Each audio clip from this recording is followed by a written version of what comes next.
Greetings, family. I am excited to introduce to you this next upcoming speaker for this evening's plenary. This speaker is a public speaker. They are also an author, a mentor, an advocate for trans equality. Charley Burton is his name. He is a native of Charlottesville, Virginia. He transitioned later in life at the age of 50. Charley is the National Program Director for Black Trans Men, Inc., board member of Blue Ridge of PFLAG and Seville Pride, and Equality of Virginia. He is chair of the University of Virginia Trans Advisory Board and co-founder of Diversity in Recovery. He was recently appointed by the governor to the Virginia LGBTQ+ Advisory Council and was named an Outstanding Virginian for 2021 by Equality Virginia. He was recognized by United Way of Greater Charlottesville, caring for the community for above and beyond Voice of Equality, and also Community Root Award honoree by the Black Pride of Richmond, Virginia. Charley has been in the recovery community for over 15 years and mentors and sponsors young trans adults in both the recovery community and the trans community. Family, it is my honor to introduce to all of you our next plenary speaker, Mr. Charley Burton. Thanks, Cole. Thanks for that introduction. It was very animated. I love that. I can joke with Cole. First of all, I want to thank you all for having me here. I was sitting here thinking when I was seeing all the faces popping in, so I'm from Charlottesville, Virginia. So if you don't know what Charlottesville, Virginia is you've probably heard about it in 2017 and believe everything that you read and believe everything that you saw. And so someone like me is a rarity, Black trans man in Charlottesville. So when I can get in a space where I'm seeing people popping in on Zoom that look like me, it is a spiritual experience in itself. And I want to thank you all for having me here. I've probably written things down at least 20 times today. And every time that I would write something, I would have yet another spiritual experience of this lifting our voices to be heard.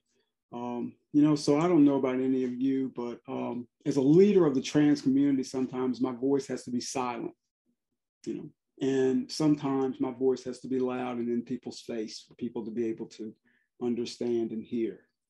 I've learned in my years of recovery from drugs and alcohol, there's a thing that we say in recovery that sometimes we're the only big book that people see.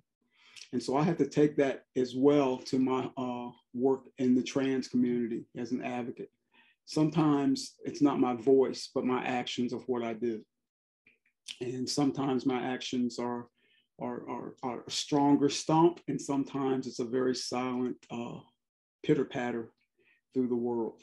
And it depends on what I need to do for the day. But the most important thing is that I am that vessel that people see. And I have to recognize that and know that although I'm in the forefront, mostly from my trans community, I am there for them at all times in either way. I ask myself, and I ask you too, as leaders of hope, what changes can we make? And of course, all the time, the changes start with us. I was looking at your program and going through your website in the program Democracy, and lifting our voices to be heard. So, I'm a storyteller. I'm a great storyteller. I get that from my mother. She had a gift of telling stories. She had a gift of those stories that she told was about the life that she led. My mother lived to be 97 years old, born and raised here in this little small town that we live in called North Garden. And I'm sure that half the stories that my mother told, they were not nearly as what she had to go through as a strong Black woman. So I can only imagine what she went through, but her voice was strong and her voice was something that was heard. And so I took this gift of storytelling from her. So I want to share a little bit about myself with you, more than a little bit of what Cole said. I transitioned 10 years ago at the age of 51. I'm 15 years clean and sober from drugs and alcohol. So you can imagine with drugs and alcohol, my life was a complete mess. I ended up living in a garage apartment that my parents had changed into an apartment. And I had ballooned up to about 600 pounds. And so I'm drinking, I'm drugging, and I'm eating. And I couldn't even go downstairs to the kitchen and dining room area because I was too big to go up and down the stairs. So I lived in one room, basically. And finally, my parents cut a hole in a bedroom door so I could go through their place to be able to just feed myself with eating. And then my friends would bring the drugs in. And so that was my life. I would quit a job before I got fired. Most of the time, I just didn't even work. I just lived off my parents. And this was my life. And I felt like I had no voice. You think about a rag and you're stuffing that rag down your mouth and you're trying to say words and you're trying to speak truth. And it's just stifled. And that's how I felt for so long. God was doing for me what I couldn't do for myself. I got clean and sober. And I lived to be clean and sober for about 5 years. And then I hit a bottom. And I didn't know whether I was going to drink. I didn't know whether I was, I didn't know whether I was going to kill myself. I had no idea. But what that bottom was that I was struggling with my gender. I was struggling with my identity. And once again, I had the voice, but I couldn't bring it out. Couldn't let people hear it because I couldn't hear it myself. So again, I'm barely holding jobs. I was in this relationship with this wonderful woman who finally said, I can't do this anymore. I'm so afraid I'm going to come home and see you with your brains, blown out. You're just zapping life out of me. And so she walked away from this beautiful home that we had created and left me in this home. And, as dramatic as that sounds, that's the story of I build to show you how we can take tragedy and sorrow and create our voice so that we can help others and that voices can be heard. I had these choices. I kept waking up every morning and I said, I have these choices of what am I going to do? Where am I headed? Where is life going to take me? And every morning I would speak, I would think about these voices and I would think, why am I so confused? And I was confused about the gender. I was confused about life. Did I want to live? Did I want to die? And again, I go back to that no voice, no nothing. I don't know if any of you have ever been there. I'm sure some of you have, where it's just nothing. It's just every day I would just wake up to nothing. I felt like I was too weak to kill myself and too weak to live. And so I just existed. I had managed to, lose weight. I'm sober, but I am so miserable with my life. Helen Keller once said that the only thing worse than being blind is having no sight, and blind is having sight but no vision. And that was me. That was me. I had, that sight but no vision and where I was going to go with my life. So incidentally, I woke up one morning. It was in October. And I had a choice that I could either pay the light bill or I could buy a gun. And I went and bought the gun. And I came home and I started getting everything set up, ready to kill myself. And I lived next door to my sister and I didn't want her to find me. And I had these kids renting in the basement of this house. So I was hoping I could set it up that they could find me and not my family. So I'm getting everything straight and the doorbell rings and it's the mailman. Now, let me tell you a little bit about our mailman back then. If you think our mail is bad now, he was horrible. He would tell you that if you want your mail and I didn't deliver it to you on a day that you thought you were going to have it, well, look at my car. It might be in the back of my car, or go on up to the post office and pick it up. But he was darn sure not going to walk a package to your door. And see, God does extraordinary things. An extraordinary thing that he did was that man walked that package to the door. And so the doorbell rings and he has interrupted me in what I thought was going to be my final moments. So I opened the door and he's standing there, and this guy would love to talk. I mean, we would question, how do you get mail delivered? Because you'll stand around and talk for an hour to somebody. And that's why the mail wasn't getting delivered. You might get it 3 days later. So I was like, oh God, here we go. John's going to talk. And he just hands me the package, and down the steps he goes. And a few months later, after I got myself together, I saw him and I asked him, why didn't you talk to me that day? And he said, you opened that door and you looked so scary. He said, I didn't know what to say. So I just handed you the package. He said, I really was coming to talk. He said, I just handed you the package and I didn't know what to do. He said, so I just left you. And he said, the thought came to my mind after I was on the road a little bit. I wonder if they're going to do something to themselves the way they look. He said, I was too scared to go back to see. But he said, I was glad I saw the car move a couple of days later. And in that package was a package from my ex, who, you see, that's the thing about love. Although you could fall out of love with somebody, you can still love somebody and wish good for them. And that's exactly where she was with me. And so I opened this package, and it was a package about an organization called Black Trans Men Incorporated. And they were trying to start this organization, and the gentleman's name was Carter Brown. And Carter wanted this to be the only national organization solely for Black trans men. But he needed help trying to get this thing, and he wanted people from all over the United States to represent this. And I sat down and I just read everything in the packet. You know, it took me about an hour or two to finish reading everything in this packet. And the last thing I did was I shook the packet, and Carter's card fell out of the packet. And I picked up my cell phone and I dialed his number. Now, Carter will tell you today that very rarely would he answer his phone. Not really even going to answer a phone to an unknown area code, but he answered. Again, God doing for me what I couldn't do for myself. And he answered that call, and we talked for hours and hours.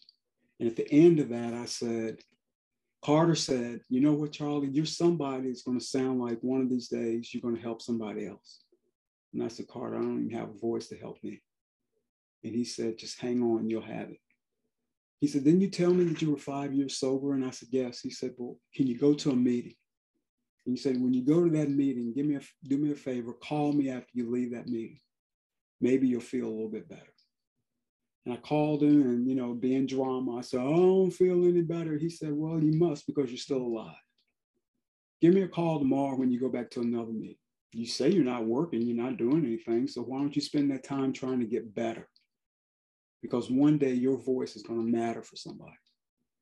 And I want you to hear that Carter said, one day your voice is going to matter for somebody. My voice is going to be heard. And that is what I do today. My voice is being heard. You know, I don't know why that mailman decided to walk that package up those stairs. I don't know why I was disciplined enough to be able to call Carter. I just know that God puts vessels in our lives. And that as crazy as that mailman was, he was a vessel that led me to Carter Brown. That my ex was that vessel to the mailman that led me to Carter Brown. It all led me to there. And I started feeling hope. And so again, I want that word for you, leaders. What change can we make?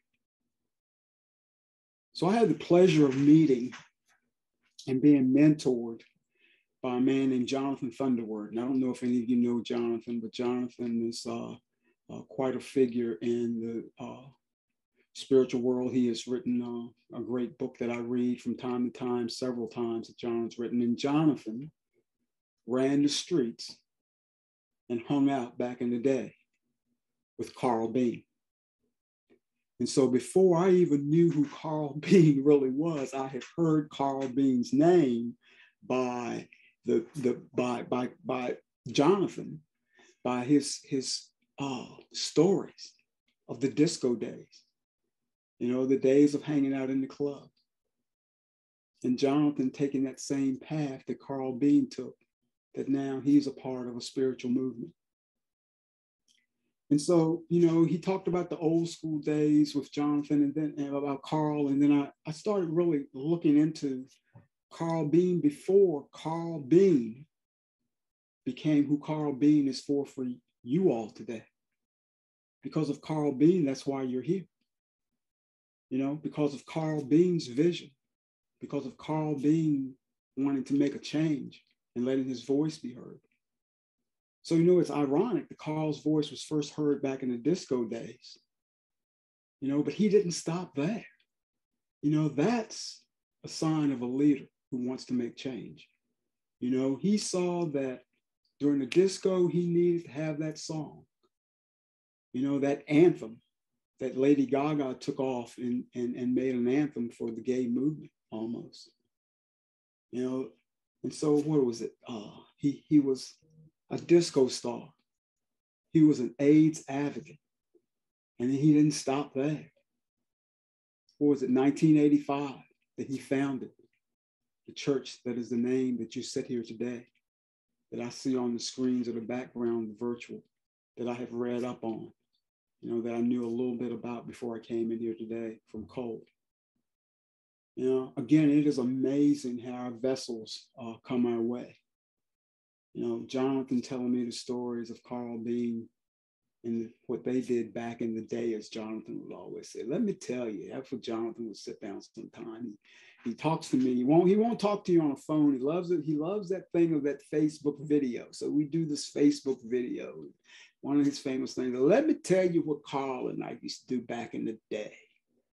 You know, and he would talk about what they did back in the day.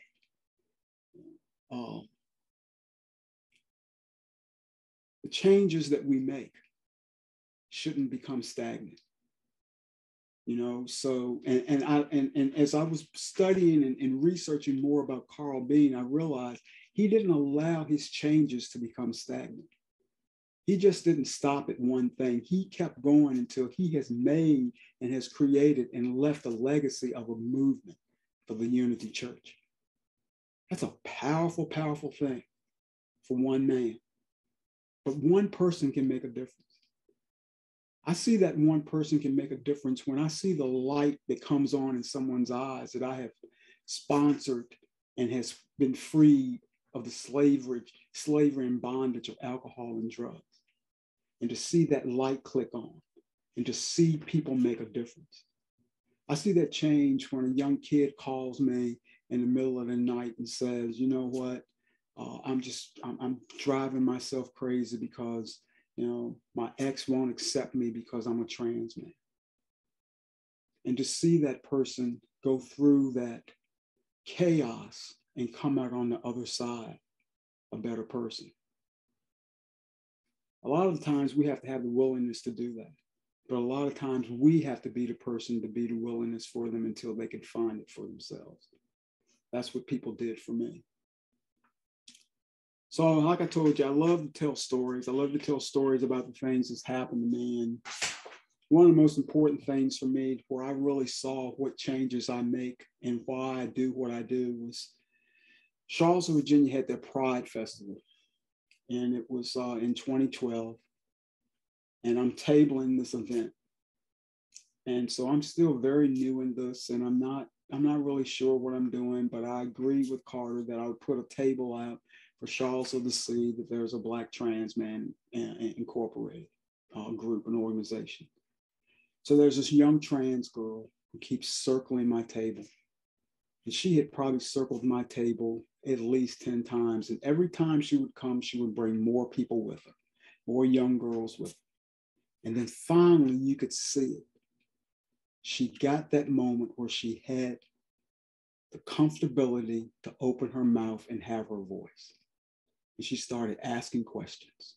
And she was just firing questions off at me. And I was like, honey, I can't answer a lot about what it's like to be a trans woman, but I can answer questions of what it's like to be trans in Charlottesville and be Black. And so my friend was with me who was just steps out the door, made up all the time. And the young girl came over and she said, can I ask you a question? I said, yeah. She said, that woman behind your booth, is she one of us? And I was like, no, she's not trans, but she knows how to slay some makeup. And she said, I wish she could teach me. And she took the time to talk to this young girl about how to put makeup on. And they did their little makeup thing. And there's a picture of this young girl that they now show with about 3 or 4 other drag performers standing at the stage with her makeup just perfect and that beam on her face. And so that was in 2012 in September. In November, I'm in my house getting ready to go to a Transgender Day of Remembrance event. And in the background is the news, and they're talking about a young man that's missing. And I see the picture of the guy, and I look and it's like, something about him that looks familiar, but I've probably just seen him around town. And then the next day, we found out that the media had named him. And that young man that was missing was the young girl that a few months ago had been at that table with me. And she has yet to be found. Her name was Sage Smith. And a lot of reasons why Sage Smith hasn't been found.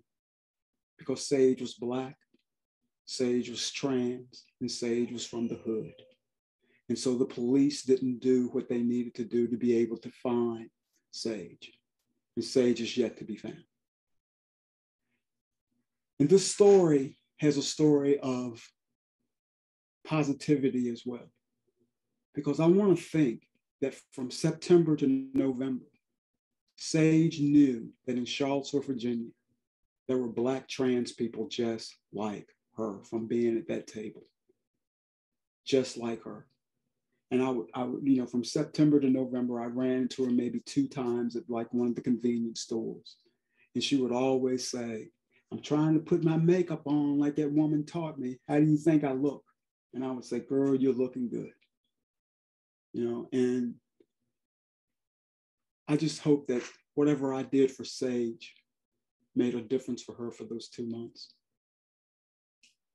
That is the difference in what leaders make in a change. That's where I saw, that is when the light bulb kicked on for me to realize I'm a leader, and what changes am I making? Where is my voice being heard? And so I remember that I have so many mentors that I go to for different things. And another one of my mentors is a gentleman by the name of Lewis Mitchell, another man. I don't know why I keep going to these ministers. He's another minister, Lewis Mitchell. And Lewis will take the time when he doesn't have time to talk to you. And I don't think there's been a time that I haven't picked up the phone and dialed and Lewis hasn't answered. Or I'll send him a text and he hasn't come back with something. And if he can't talk to me, he's going to darn sure say, give me a few minutes and I'll get back with you on that. But he always seems to have an answer. And I'm talking to Lewis and I was telling Lewis, you know what? I want to try to start a speaking career. He said, you already have. All you got to do is speak it yourself. He said, all you got to do is be that leader that's willing to share your voice. He said, for so long, you just kind of nitpicked at sharing your voice. Step it up. He said, because you're doing a disservice to yourself and to God, because God has given you this gift. God has given you this voice. And now you need to give it so that others can have it as well. And so I give that voice. I go out. And I'm going to back up a little bit and tell you about when I was at that table in that event that day. They interviewed me because, of course, I was only Black trans organization there in Charlottesville at the table. I was the only trans group at that table. And so they interviewed me, and that was on a Saturday. And on a Monday, I go to work, and by 4:30, I'm fired. And I was told because, well, we don't really need you, and we want to remind you that we're a Christian organization. And so I knew then, but 8-9 years ago, legally, I had no leg to stand on to be able to sue this company. And for a long time, I was angry about that. I was angry that I was fired. And then I realized if my table had, I kept saying, I wish I never went to the event. And then I realized if I hadn't been there, I would have never met Sage. If I hadn't been there, Sage would have never known that there was a Black organization in Charlottesville and there was somebody that she could turn to. And I turned that negativity into realizing, you know what, my voice made that difference. My voice made that change for her. And I got to keep on doing this. I got to keep on. Carter Brown did for me what Carl Bean did for Unity Fellowship Church. You wouldn't have ministers sitting here if it was not for Carl Bean. You would not have a Unity Church if it had not been for Carl Bean. Carl Bean was a leader of hope and saw what changes he needed to make. Now, I could go on for hours and hours about the goodness that I see and what changes has made for me. But what I'd like to do is just kind of spend some time with all of you to just hear simply, what changes are you willing to make? What changes have you made? What sacrifices are you willing to do to make that change? Because for me, I can see the more I dig deeper into the changes of making a change and being an advocate for my community, the more sacrifices I'm going to make. If I lose my job today or tomorrow, I'll lose it. I'm employable. I'll find something else. But I'm not going to stifle my voice any longer. I'm not going to put that rag back in my mouth any longer and take years and years and years of being able to pull it out. I want to thank Cole for asking me to do this. This is, as I said, I usually, when somebody asks me, I just whip something out and I'm ready to go. But it was just something about being here this afternoon that I knew was so much of a spiritual experience for me to be able to write words down, to be able to truly see what leadership is all about. I've been looking at these words of Carl Bean from his song, that disco song. He says that, oh yes, I'm happy. And I kind of changed it around. I'm carefree and I'm trans and it ain't no fault. It's a fact. He says it's a fact that I was born this way. I love that. I love that. That right there is an anthem in itself. Those words right there are an anthem in itself. It ain't no fact. I'm just born this way.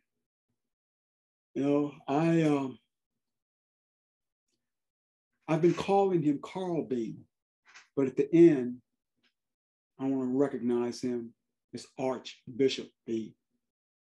Because at the end of his 77 years of life, he wasn't Carl Bean, he was Archbishop Bean.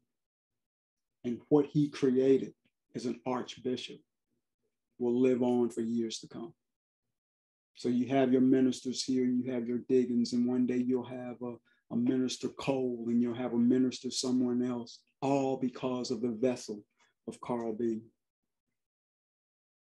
And so what does Carl Bean say? God is love. God is love, and love is for everybody.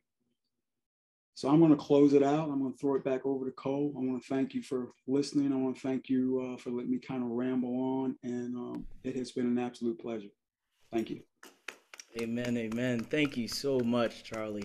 We appreciate you. We are grateful. Family, let's just go ahead and give him a clap here. Amen. Amen. Clap of appreciation. Yes. Awesome. Man. Absolutely. Awesome. Amen. And so Charley posed a great question, right? What are you going to do as leaders of hope? What changes can you make? So I invite that into this space. If there's anything that you just want to name because it really resonated with you, as he, did a fantastic job and giving us these stories, these examples of leadership, of sharing his voice for someone else. It's just as our Archbishop Carl Bean, it's just amazing to see that lineage, how that happened through, Jonathan Thunderbird, and directly connected to Brother Charley, which I didn't even know about. So that's amazing. But yes, if you want to put it in the chat, feel free to do so. If you want to, come off mute and just, like I said, it just really resonates with you. You want to get that out because this is that time. You don't want to be present in this space and be like, oh, that was a good, presentation. I learned something. But really, where we said we're going to hold each other accountable, right, for the rest of this year, for the rest of our lives, if you will, because we are connected and we want to, be epic. So I just invite us to name anything in ways that you're going to say how you're going to be a change maker.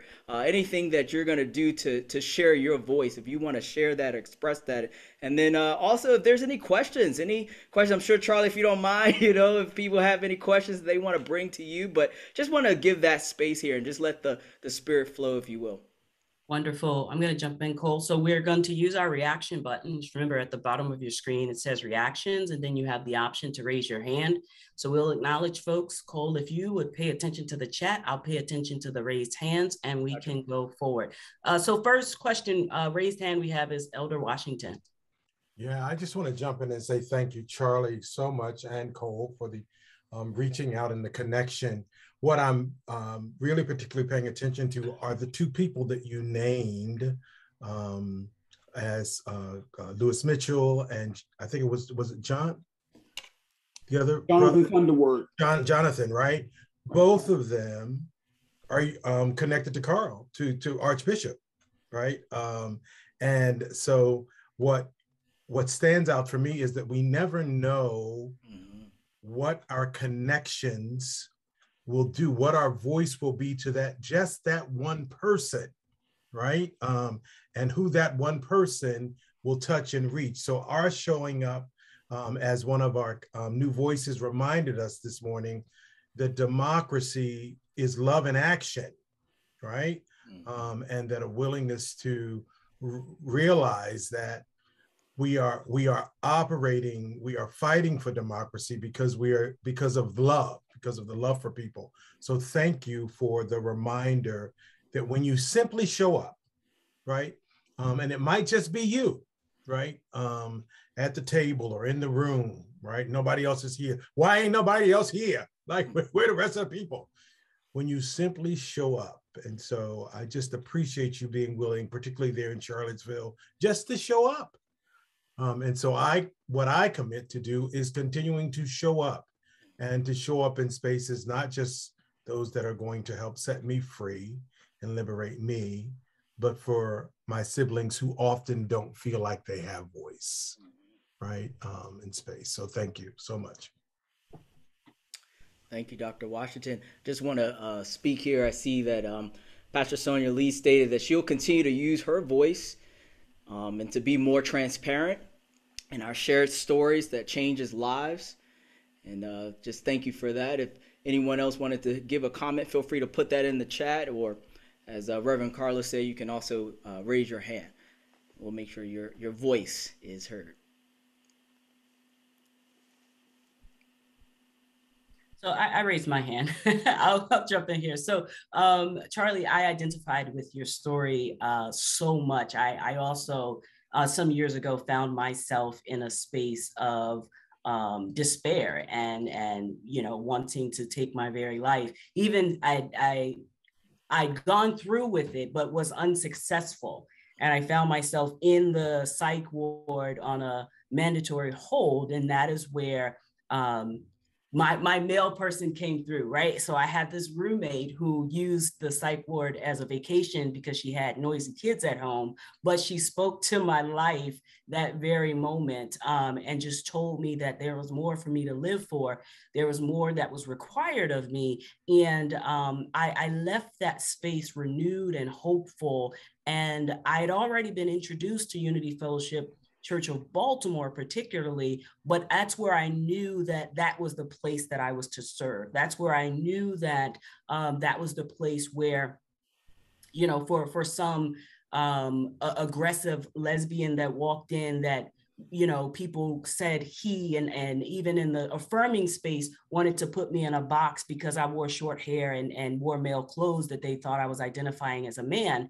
But being able to create a safe space to stand out and say, no, like there are some women who just are aggressive, but are okay with having the she, her pronouns. And I think that is indicative to love being for everyone. That is indicative to the message of finding what your hope is and then being that light for someone else. So thank you so much for your story, for your examples. Thank you for making it relevant to us in this time that we're still grieving and mourning the loss of our prelates. And as we hold this space in this convocation to be our direction forward.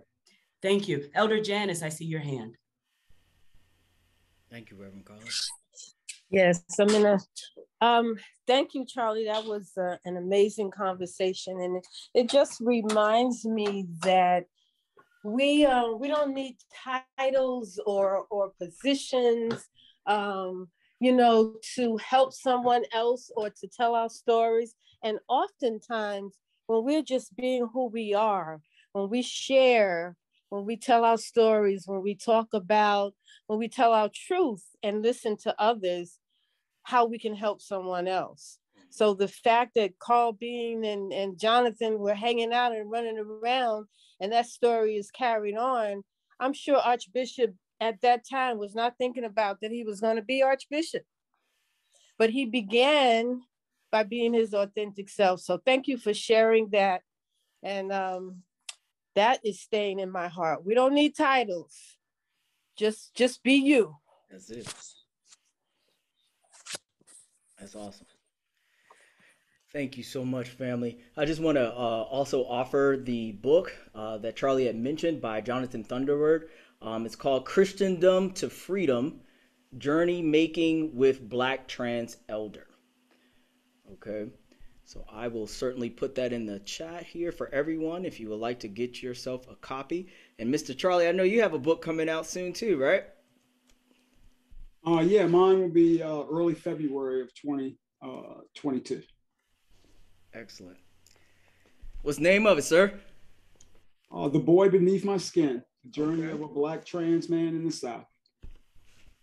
Awesome, awesome. Yes, family, let's definitely support and keep that in mind for when it drops, to support Mr. Burton. That seems to be it. Unless there's another hand or comment anyone cares to share, I just want to say thank you again from the bottom of my heart. We all appreciate you and we love you dearly. You're welcome to this space to check out any Unity Fellowship Church that's in your area or close to you. Know that. But I turn it over to you, Dr. Washington. Thank you. Come on, let's give him another hand in appreciation. We, by intention, wanted to make sure that we created this space this year to highlight the voices and the experiences of our trans siblings, deepening our understanding, having a deeper conversation and engagement. And we wanted to make sure that we did this center stage, folks, as we continue our work forward and movement forward. It requires more than just our being able to say T. It requires more than our just being able to put our pronouns in the chat. It requires that we actually be in relationship. Sometimes I share the story that I've been actively doing work around sexualities and gender identities for more than 35 years. And I found myself one day doing a session, and I often do sessions around social justice, inclusion, and when I do race work, I often will say to white folks, it is not okay for you to talk about race and not be in relationship with anybody who is BIPOC, right? So if you've only written an article or read a book, that's not enough, right? If you intellectually understand, that's not enough. And I was standing one day and I was doing a session and I was talking about trans identity and gender identity, and I got convicted because I realized I had an intellectual and cognitive knowing, but I was not in relationship. And we have opportunity to be in relationship in our movement. We have opportunity to invite into space and to be in community with. And it is so important that if we are going to create and live into democracy of love, that we must in fact be in relationship across sexual orientations and gender identities and gender expressions, so that we again can talk from more than just an intellectual place of knowing, but that we actually know people and not just show up in the sad place because, you know, someone else has been harmed and killed, but you can show up in the joy place, in the celebrations, in the understanding of the journeys, and all of that. And so that's what we want to thank Charley for showing up and reminding us of, and that we continue to recognize that in our own communities, in our own local churches, that's the work of democracy. Thank you all so much again for being here. Reverend Johnson, are any announcements for tonight? So yes, thank you, Pastor. And thank you again, Charley. Thank you again, student clergy Cole, so much for all of the brilliance that you brought to this experience this weekend. So a couple announcements. We at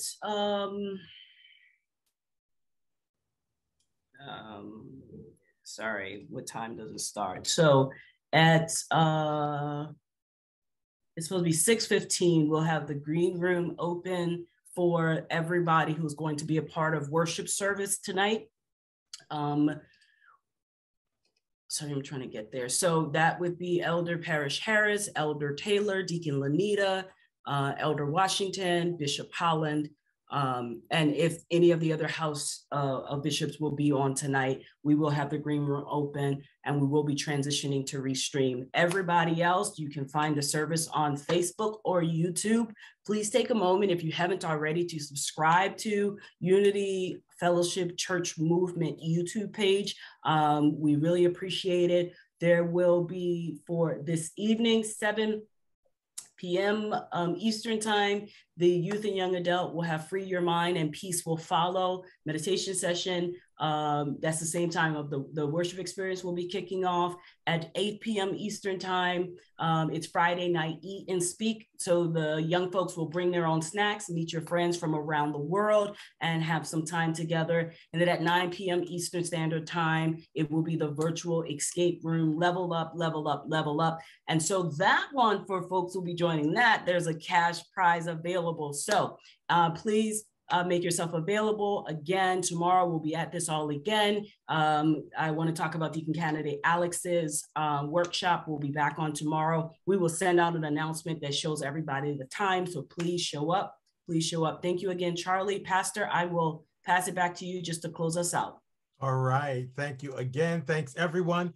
And remember, we've got this hotel lobby we can hang out in. Right now, we can hang out in this space. We've got another 15 minutes or so. And if you just want to hang out and you see somebody on the screen you ain't seen and you want to say hi to, it's going to be loud like you're in the lobby, right? It's like, you know, people are going to be trying to talk over each other and all that kind of stuff, but let it be, right? We just hanging out now after the session. We had a good old time. Everybody want to